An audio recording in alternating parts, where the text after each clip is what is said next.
নমস্কার বন্ধুরা, আমি সুমিতা মণ্ডল, আপনাদের গ্রিন সুমিতা। আজকে নিয়ে এসেছি একটা নতুন ভিডিও।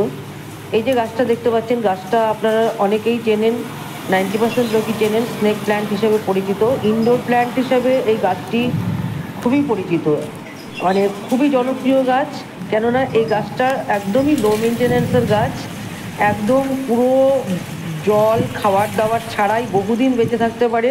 কাজেই এই গাছটাকে আপনারা যে কেউ বাড়িতে লাগাতে পারেন। আমার ঘরে প্রচুর আছে এই গাছ, আমি লাগিয়েছি। এই গাছটার আপনারা স্নেক প্ল্যান্ট হিসেবে চেনেন, এর বৈজ্ঞানিক নাম হচ্ছে গিয়ে ড্রেসিনা ট্রাইফাসিয়াটা। এটি কিন্তু একটা ফ্লাওয়ারিং উদ্ভিদ, অর্থাৎ ফুলও হয় এর গাছের। আর এটাই অ্যাসপারাগাস পরিবারের গাছ। এর অনেক মজার মজার নাম আছে, যেমন মাদার ইন লস টাং। যেমন এই গাছটার কেন মাদার ইন লস টাং বলা হয়, এর যে পাতার সরু অংশটা দেখুন, অনেকটা মানে জিভের সরু আগার মতন, সেই জন্য একে এটা বলা হয়। এছাড়াও একে সেন্ট জর্জ সৌডও বলা হয়। সেন্ট জর্জ সৌড কেন বলা হয়, এই গাছের পাতার অংশটা অনেকটা শোডের মতন, দেখুন অনেকটা তরবারির মতন। সেই আর বিখ্যাত লেজেন্ড সেন্ট জর্জেরকে সম্মান জানিয়ে এই গাছটার নাম রাখা হয়েছে সেন্ট জর্জ সৌড। এই গাছটাকে সুখ সমৃদ্ধির প্রতীক হিসাবেও অনেকে ঘরে রাখে। তবে সুখ সমৃদ্ধি বলতে আপনারা কি বোঝেন আমি জানি না। সুখ সমৃদ্ধি বলতে আমি যেটা বুঝি, এখানে এই গাছের ব্যাপারে অন্তত, যে এই গাছ ঘরে রাখলে পরে এই গাছের মানে ঘরের 90% অক্সিজেনের পরিমাণ বাড়িয়ে দেয়।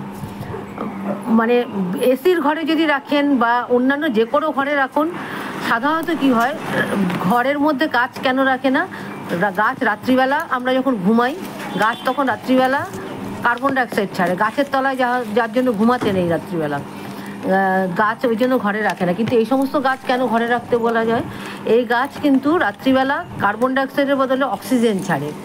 এছাড়া এই গাছ অত্যন্ত উপকারী, কেননা কি এই যে অক্সিজেনের পরিমাণ বাড়ায়, যারা ধরুন শ্বাসকষ্টে ভোগে, প্রচণ্ড পরিমাণে শ্বাসকষ্ট ভোগে, তাদের জন্য কিন্তু এই গাছটা খুবই উপকারী। তাদের শ্বাসকষ্টের পরিমাণও কমে যায়, যেহেতু প্রচুর অক্সিজেন পাচ্ছে।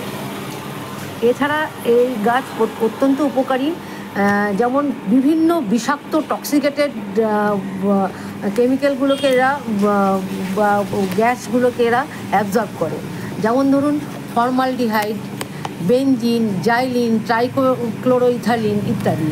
ফর্মালডিহাইড যেমন কাঠের আসবাবপত্র, ক্লিনিং, বিভিন্ন ডিটারজেন্ট এর পণ্য, টিস্যু পেপার ইত্যাদি থেকে নির্গত হয় ফর্মালডিহাইড। এগুলো তো আমরা সবসময় ব্যবহার করি।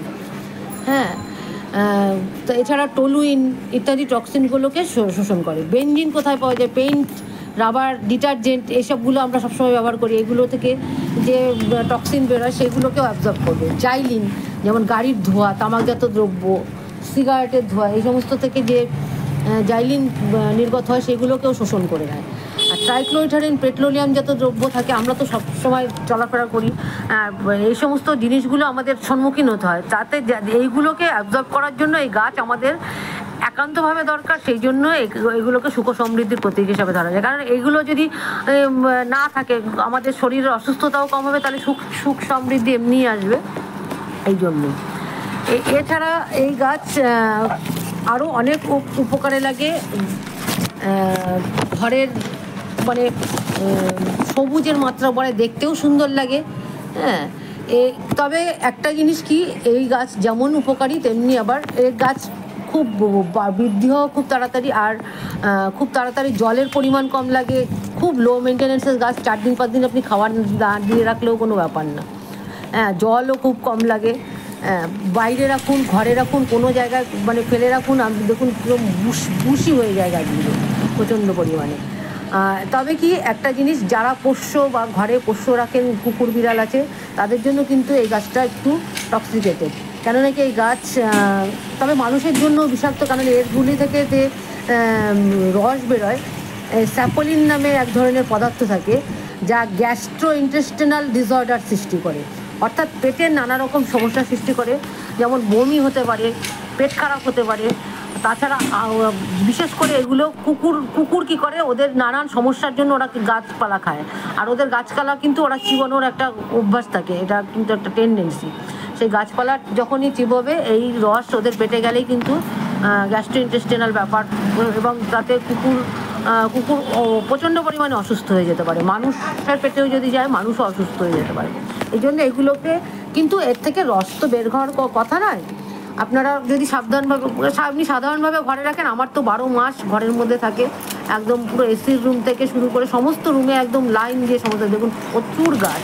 এই গাছ কীভাবে আমি রিপোর্ট করতে হয় সেটা আমি এখন দেখাবো। দেখুন এই যে একটা চারা লাগিয়েছিলাম, একটা চারা থেকে এখন পুরো মানে পট উপচে একেবারে পুরো ভর্তি হয়ে গেছে, পট ফাটিয়ে ফেলেছে।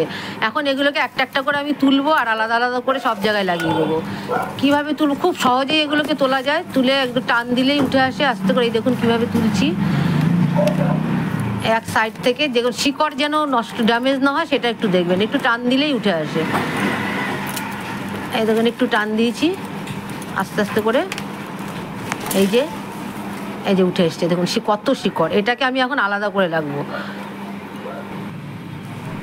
এই যে আর একটা গাছের ভ্যারাইটি দেখাচ্ছি, এই গাছটাও দেখুন একটা গাছ লাগিয়েছিলাম চারিদিক থেকে। আপনারা এগুলো ছড়ানো গামলার মতন জায়গায় লাগাবেন, কারণ এর শিকড় খুব বেশি লম্বা হয় না। ছড়ানো জায়গায় লাগালে ছড়াতে এরা বংশবৃদ্ধি করতে সুবিধা হয়।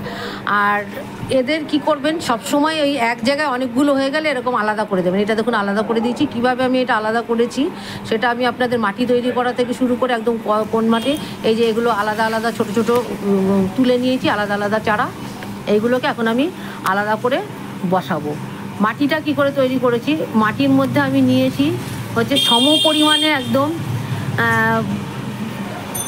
যেটা ভার্মি কম্পোস্ট, বালি, আর নিচে আমার একটা মিক্সচার, যেটার মধ্যে নাকি হাড়কুচি শিংকুচি থেকে শুরু করে বিভিন্ন রকমের খোল দিয়ে তৈরি সেইটা, আর মাটি একদম সম পরিমাণে, চারটের ভাগে একদম 25% করে পড়বে, যাতে মাটিটা একটু ঝুরঝুরে টাইপের হবে এবং জলের ড্রেনেজ সিস্টেমটা যেন ভালো হয়। সেইভাবে আমি মাটিটা তৈরি করেছি। এই যে এইভাবে মাটি তৈরি করার সময় আপনারা অবশ্যই এর মধ্যে ফিউরাডন এবং এই যে সাফ দেখতে পাচ্ছেন, এই সাফটা অবশ্যই দেবেন। এটা হচ্ছে ফাঙ্গিসাইড, কেননা কি মাটির মধ্যে নানা রকমের ফাঙ্গাস তৈরি হয়ে যায়, আর নতুন গাছ লাগালে ফাঙ্গাস অ্যাট্রাকশনটা কারণ ওর তো তখন ইমিউনিটি পাওয়ারটা কম থাকে, ফাঙ্গাস অ্যাটাকটা খুব বেশি পরিমাণে হয়। এই জন্য এইভাবে মাটিটাকে তৈরি করে নিতে হয়। এইভাবে মাটিটা তৈরি করে নিলে মাটিটা খুব ভালো হবে। এইভাবে এটাকে ভালো করে মিশিয়ে এইবার আমি একটা ছড়ানো টাইপের পট নেব।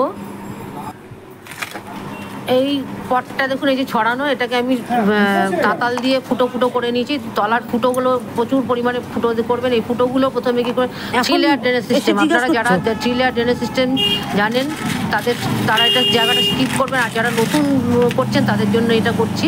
এই যে গামলার তলার ফুটোগুলো, এই যে প্রথমে বড় বড় টপ ভাঙা উপর করে দিয়ে দিতে হবে, তার উপরে স্টোন চিপ দ্বিতীয় লেয়ার। হ্যাঁ, এই যে স্টোন চিপগুলো দেওয়ার পরে স্টোন চিপের পর দিতে হবে স্টোন চিপ দেওয়া হয়ে গেল। কি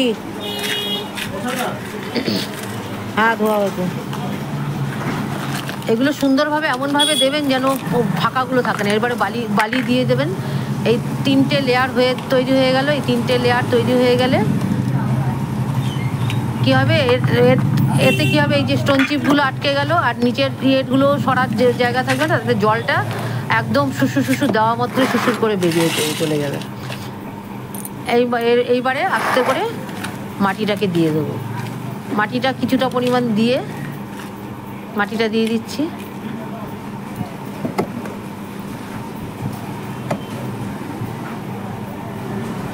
এবার এই গাছটাকে আমি লাগিয়ে দেবো।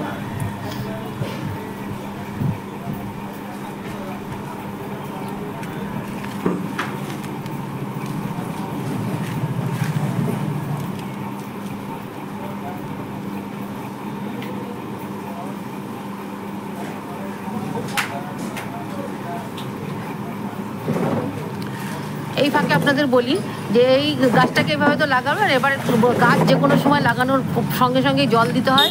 এরপরে কি করবেন, বেশি দিন 3-4 দিন আর এর মধ্যে জল দেবেন না। আর এই গাছ এমনিতেই জল খুব কম পছন্দ করে, এই গাছটা ধরে যাবে। আর 1 মাসের মধ্যে আমি আর কোনো খাবার দেবো না, কারণ যে মিক্সচারটা দিয়েছি ওটাতেই যথেষ্ট খাবার থাকবে। আর এই গাছে পোকামাকড় খুব একটা বেশি একটা লাগে না, মাঝে সাঝে মিলিবাগ 2-1টা ধরে, তাও অন্যান্য গাছে যখন ওষুধ দেবেন তখন একটু দিলে হয়। 1 মাসের মধ্যে খাবার লাগবে না। আর খাবার বলতে আপনি খোল পচা জল দিতে পারেন, যে কোনো খাবার আপনি 2 মাস 3 মাস না দিলেও কিচ্ছু আসে যায় না। এই প্রচণ্ড সহনশীল গাছ, কাজেই এইভাবে গাছগুলো লাগালে ভালো থাকবে, আপনারা সুস্থ থাকবেন। বাড়িতে এই গাছ প্রচুর পরিমাণে লাগান, আপনারা ভালো থাকুন, সবুজে থাকুন। আর যারা নতুন দেখছেন, যদি ভিডিওটা ভালো লেগে থাকে অবশ্যই ডান দিকের বেল আইকনটা প্রেস করে সাবস্ক্রাইব করবেন। আর যারা পুরনো দেখছেন তারা অবশ্যই লাইক, কমেন্ট এবং শেয়ার করবেন। আপনারা ভালো থাকুন, সবুজে থাকুন। নমস্কার। এইখানে দেখুন একটা ছোট্ট পটে একটা ছোট্ট গাছ লাগিয়েছি। 2-1 দিন মানে 2 মাসের মধ্যে অনেক গাছ ছড়িয়ে যাবে, এরকম হয়ে যাবে একদম পুরো ছড়িয়ে। এইভাবে সুন্দর করে সাজিয়ে রাখতে পারেন।